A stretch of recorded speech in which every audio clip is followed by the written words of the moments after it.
What's up, everybody? Welcome back to the show. It's me and Ramon. Ramon, fresh off of seeing Guardians of the Galaxy this afternoon. I am a jealous motherfucker over here. I was supposed to be off today, and I had to work. I was gonna come with you. Would have been our first movie together. Aww. So before we get to talking about Guardians, we got some great questions. We got the contest winners to announce, but I think we talk about comics on this show first and foremost. So this week we're going to talk about Baltimore, The Witch of Harju, Deep Gravity, number 1, King Conan the Conqueror, number 6. That concluded. We got Bodies, number 1. The Wake concluded with issue 10. We got The Shadow over Innsmouth, a little special edition there. Chew, Warrior Chicken Poyo, special edition. Got Low, number 1. 5 Weapons, number 10. 100th Anniversary, Guardians of the Galaxy. Guardians of the Galaxy 17 as well. Because I love Ramon so much, we're going to review Ultimate FF, number 5. We got Armor Hunter's Harbinger, number 1. Grimm Tales of Terror from Zenoscope. And we're going to go over Wonder Woman real quick, as requested by one of our loving fans.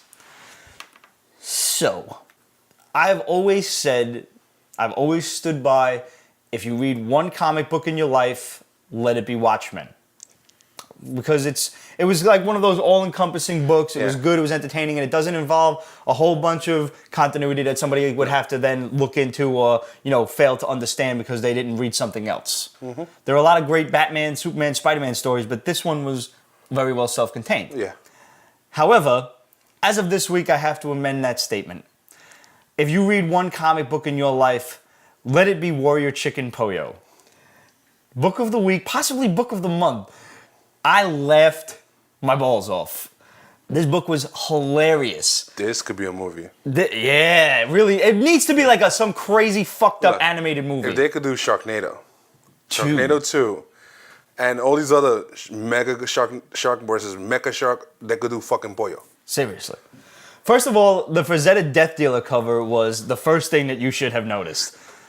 I saw that and I'm like, yes. I mean, I was going to buy it anyway, but yeah, absolutely. Because I don't really look at the covers of, when I make my list on Midtown Comics every week because they have a very comprehensive list of what's coming out. Very much so, yes. But unless there's like a bunch of variant covers that I really want to look at, I don't bother to click on the image. I see the title, I write it down.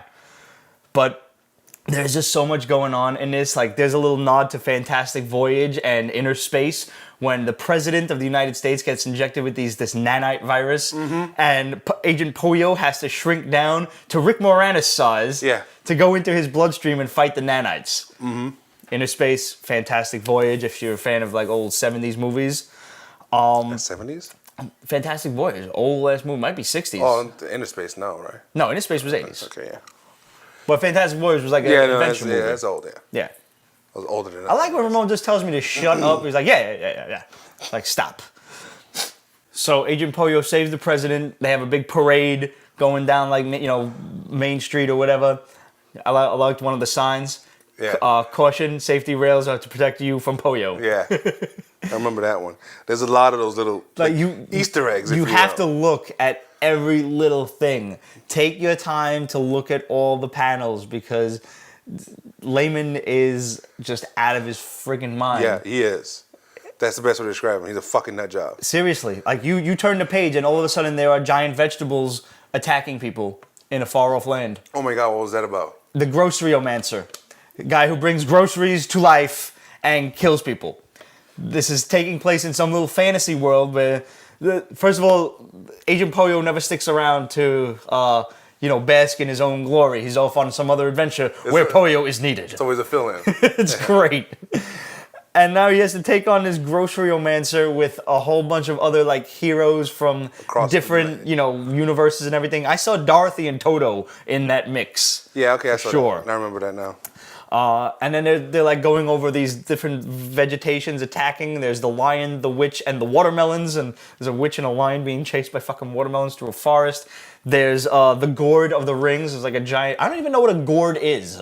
I've heard stoned out of your gourd, drunk off your gourd. What the fuck is a gourd, actually? Oh, God. I don't know. It looked like some sort of weird eggplant thing. Like a green eggplant. I don't know. Then they say that there's he's not a grocery-omancer, he's a cybomancer. And they're like, no, that's just legend. And then they jump into Chew. Tony Chu as Mickey Mouse from Fantasia. Yeah, it was so out of his mind. I love this book. It was crazy yet fucking brilliant. Yeah. It's like... And I mean, all of those pictures, like, you know, the splash pages, the guest artwork in the back, had to be like throwbacks, homages to something. Something, yeah. I don't know what. So guys, if you read Warrior Chicken Poyo, which if you haven't, do it. And if you have, read it again. Because when I'm done talking to you, that's what I'm going to go do. There's a whole bunch of like guest art splash pages in the back. If you know, if they're referencing something, please let us know. Just, you know, because I'm curious. I want to know more about this. Yeah. There's a Poyo statue out now. That's like $300. Yeah. I kind of want it. The statue with this book, 6 series, would be awesome. Yeah, I know. Just, think about it. Guys, we always want to hear from you. Questions at Pete'sBasement.com, Facebook.com/Pete'sBasement. You can follow us on Twitter and Instagram at Pete's Basement. And you can also follow me personally if you want to, Pete from Pete's Basement. We do always love hearing from you guys, and we try to review as many questions as possible. We got some good questions this week. All right, Chris My Life Away. It's a great name. If you saw Guardians of the Galaxy, what do you think they're going to do in the sequel? Who are they going to make Star-Lord's dad? Now, I have not seen the movie yet. I plan on trying to get there Sunday. So by the time you watch this, I should have seen it. But Ramon saw it today. I do know a little bit about it. I know they reference Star-Lord's father, who is the king or emperor of the Spartax Empire. Yeah. He's kind of a douchebag. Kind of, yeah. But I know they reference him a lot. And that being the case, the next Guardians movie is supposed to be called War of Kings, which would make sense if they want to introduce him, possibly the Inhumans as well. I don't think we can bring in the Shi'ar, but we got the Skrulls, we've got the Kree, we got a lot of other you can throw in the characters. Badoon, yeah. Yeah, you could do a lot. Mm-hmm. That's what you use at birthday parties, right? Badoons? Yeah. Yeah. I can't answer what they think they're going to do in the sequel because Pete's a fucking dick. No spoilers here, guys. Not yet. 2 weeks for spoilers. And who are they going to make Star-Lord's dad? I have no idea. I would love to see George Clooney. Just hands down. He's handsome and flirtatious enough to be, the guy who seduced a woman on Earth and then split and get away with it. And he's... to be the asshole villain that you really can't dislike. Yes, it'd be great to see him as a villain. Yeah. Totally great. Yeah.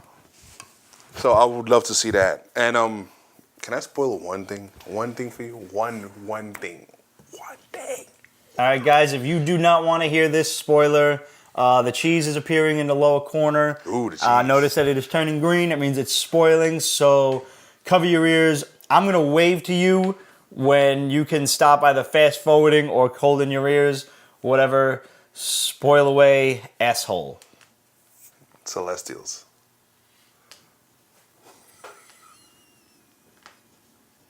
Yeah. Yeah, and it wasn't like a brief mention, no. No, they were literally.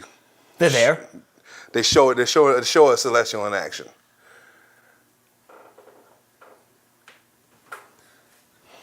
Yeah.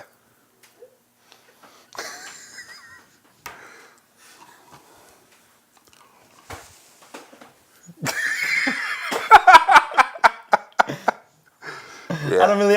Wow. Yeah. Wow. Yeah. Out of left field. Yeah. And because of that, I'm okay with them not having no Novas flying around because their budget must have been using a lot of graphics. Ooh. So I'm like, okay. I can't believe they even went that route. That's fucking insane. It is insane. Wow. And it was done well. Well, I mean, so fucking Marvel. well.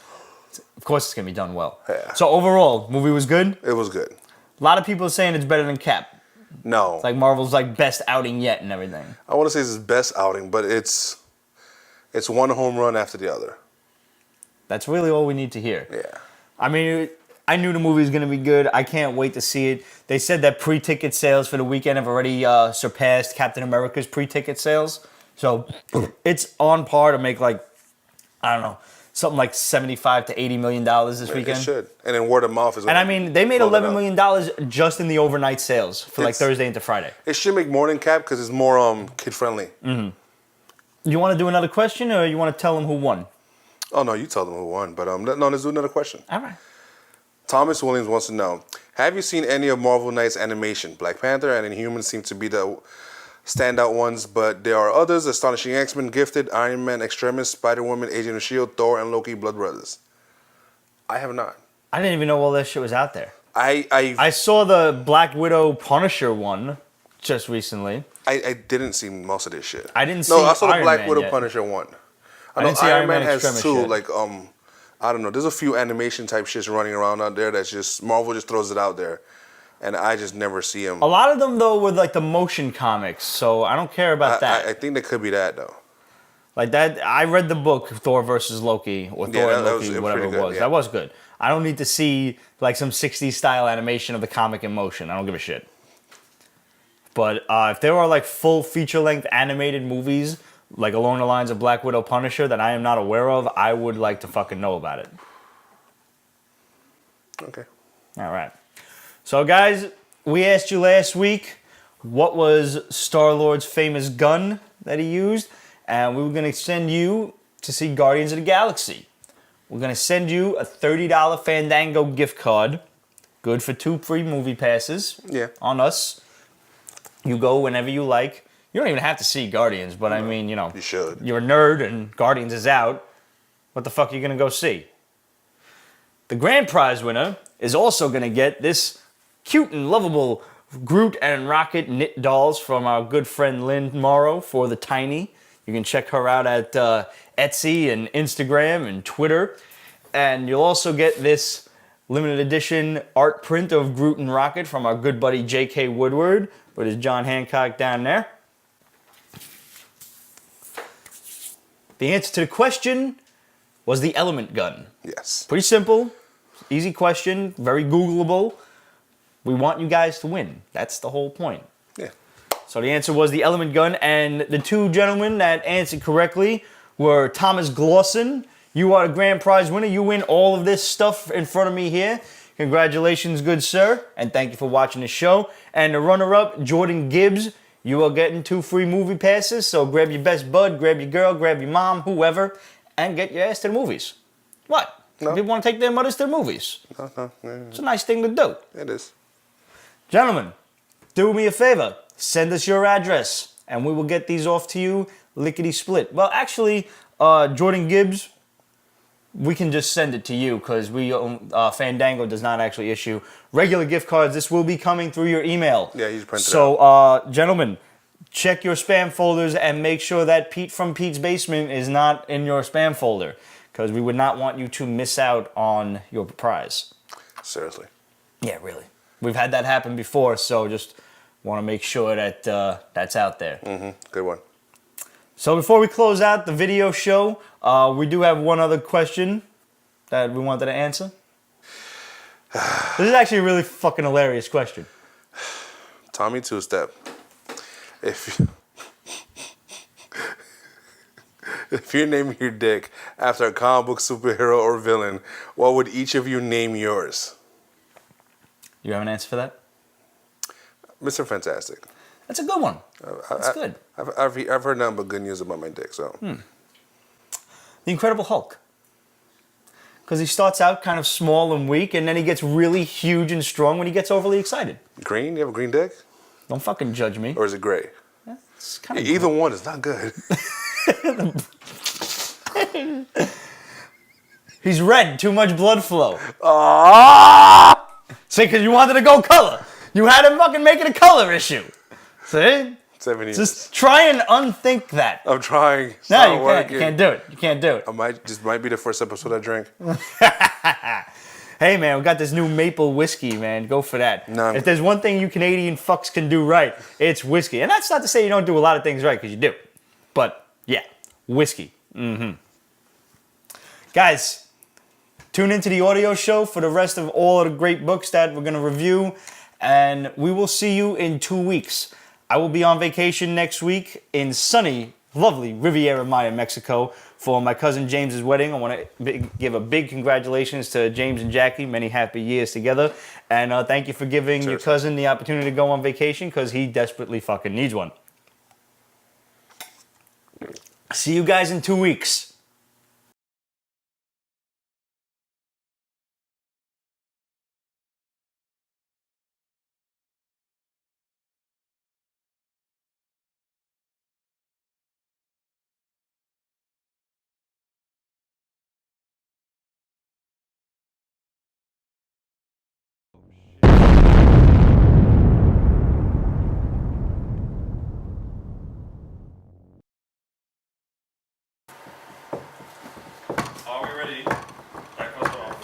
Kong, Kong, Kong. That's the motherfucking hot